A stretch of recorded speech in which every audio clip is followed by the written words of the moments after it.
Hello, everyone, and welcome to another episode of Agave Talk, your number one source for everything agave. We appreciate you being here with us today. Today, I am on video 3 of 5, possibly 5, all right? Costa Tequila, this is 40%, coming out of NOM 1438.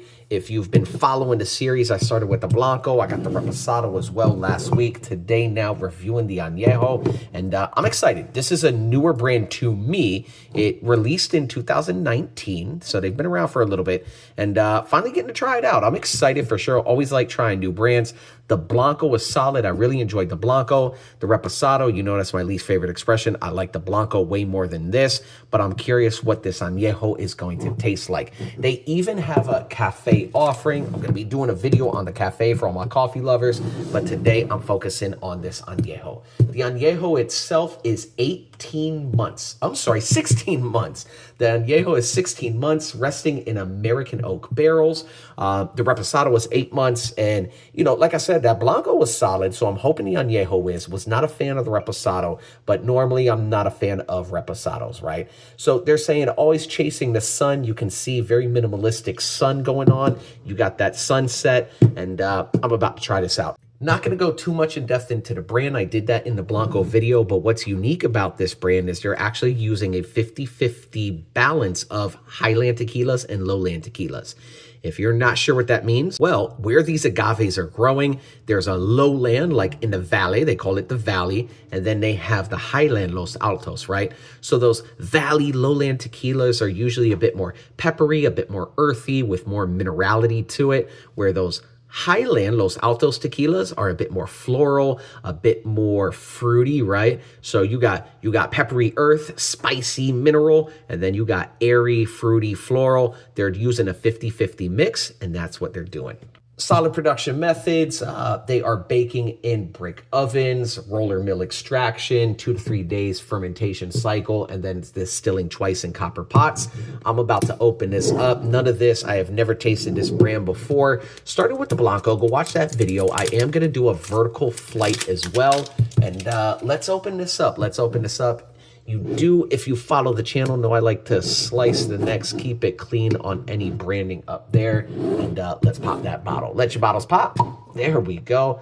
Costa Tequila underneath, etched in, burned in there into the wood. And that's it. Let's put this to the side and let's pour this out. I appreciate you being here. If you have not done so already, hit that like and subscribe, as well as follow us on Instagram at Agave Talk, all right?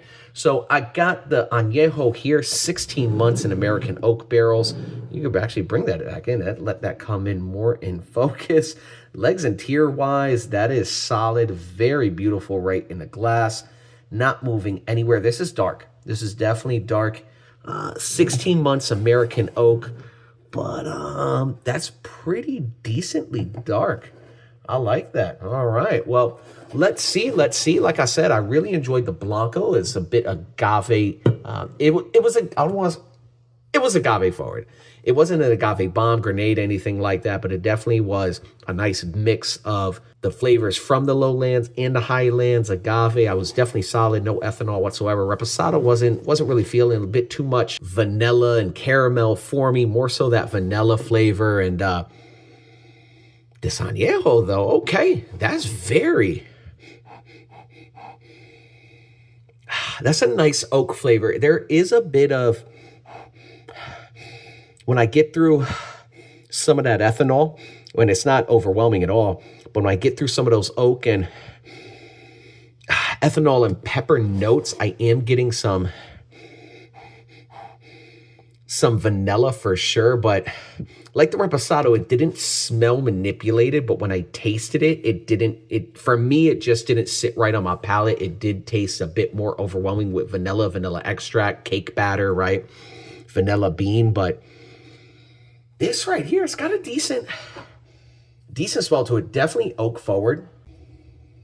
You got some, yeah, it's very oak, leather. The wood on it, it's even like sherry. It's got a bit of plum, like dark fruit. And this is, whoa, cherry. This is definitely more fruity for sure. It got some strawberry notes. And you got some vanilla on there too. So I'm curious But again, like the Repo, it didn't smell like artificial, but we shall see. Hey, let's take a sip. Cheers. This actually smells really good. Very fruity and floral with wood. Mm. Mm. Mm.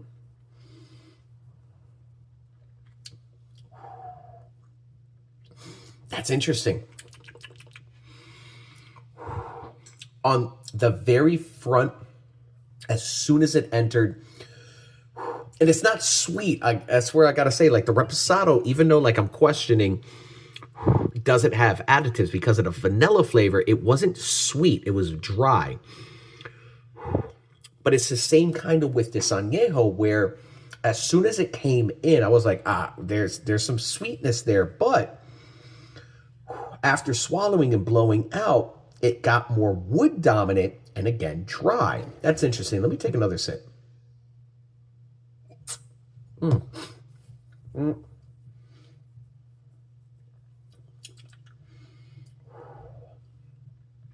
No, I don't know. I'm curious. I'm definitely curious. It is oak forward for sure. It does. I'm liking this better than a reposado, but that's just me. You guys know I'm not a fan of reposados. Blanco extra añejo for sure. But it's okay. All right. And it is wood forward, but I am still getting a bit of that vanilla flavor, that vanilla bean, but you got that cherry, you got that plum. It kind of darkened it and deepened it in a way. Let me take this last sip.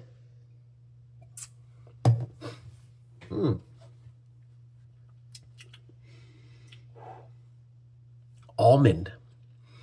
I think that's definitely a flavor I'm getting. This is now grown into like an almond type of flavor, where the reposado was more of that vanilla extract, vanilla bean. This has a bit of vanilla, but it's a bit more now. It turned into almond.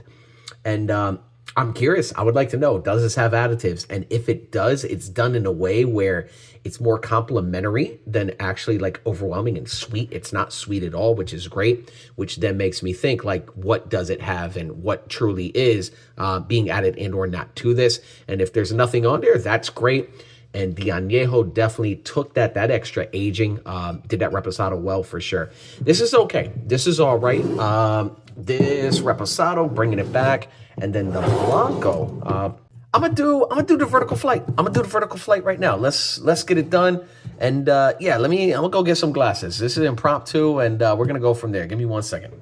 All right, I'm back, and I would normally stop, wait a couple days, come back and do a flight, right? But I'm really curious to now just try this because I have the taste on my tongue right now. Let's pour this out. I'm gonna do the blanco. We're gonna do the reposado, and we're gonna do this right now. All right. I appreciate you being here for sure. If you've ever had this brand, drop it down in the comments below. Like I said, they've been around since 2019. And I got a cafe. There's a cafe offering as well. So all my coffee lovers, stay tuned for that. And this is video 3 of 4 now. And yeah, let's try this out. All right, so we got it all here. The Blanco, the Reposado, and the Añejo, all 3 in the shot. Let me bring that up. Let me bring the glasses over, and let's go from there. So looking at it visually, of course, unaged, rested, aged, no months rested, 8 months rested, 16 months rested, right? And just sniffing across the board. Like I said, I like the Blanco. The Blanco out of this right now, it's my favorite for sure. But smelling all 3, that's interesting. It now has kind of like a meaty smell to it. And that Blanco, yeah. The Blanco, aroma-wise, I'm going Añejo, and I'm going Blanco. And now I'm going to try it out. Let's see. Blanco.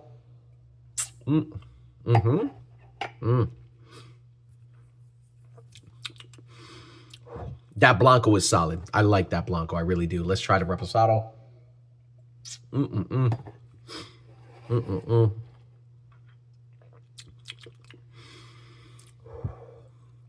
See, now trying it head to head with the Blanco, it makes it taste in a way where it's like, it's not very super overpowering with that vanilla, whereas when I tasted it on its own, it was.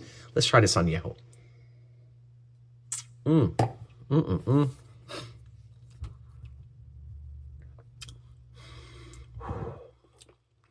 And it's funny because this now, trying it like this, yeah, you're getting a bit more of that, like I said, that almond type of flavor. I mean, overall, any vertical flight that you could do, it's beautiful and amazing, but because you can physically taste that progression. And something that I do love doing when you're talking about blends, anybody who loves, and seeks out maybe a winter blend, right? That reality is that you can even blend your own tequilas. So something that's amazing, and I love doing, if you ever watch any of my flight videos, I have the luxury of making my own blend, all right? So we got this Blanco, we got the Añejo, we got the Reposado, and now I just made a custom blend where this is going to be delicious. So this is Agave Talk exclusive Costa Tequila vertical flight blending, right? And let's see. I encourage, if you can make your own vertical flight, always end the last sips, pour it all together and just see what you come up with. Let's take a sip. Cheers. Actually, hold on. Ooh. Yeah, that addition of that Blanco made this smell amazing. Let's take a sip.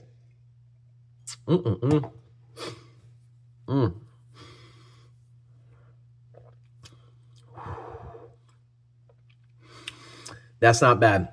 Costa Tequila, I'm curious. I'm gonna put this to the side real quick. I'm curious, does this have additives and or not? If it does, get rid of them.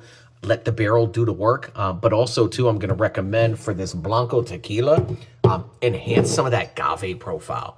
Make this turn into a grenade, right? Put this into a bomb because it's there. It's a solid Blanco, and I would love for more of that agave flavor to shine through. Well, I appreciate everybody being here. Again, this video was the Añejo with the impromptu vertical flight and then the blending, and you are great. If you have not done so already, hit that like and subscribe, as well as follow us on Instagram at Agave Talk.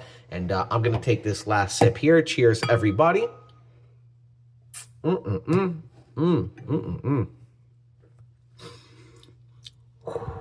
Oh, yeah, that's good. Take care.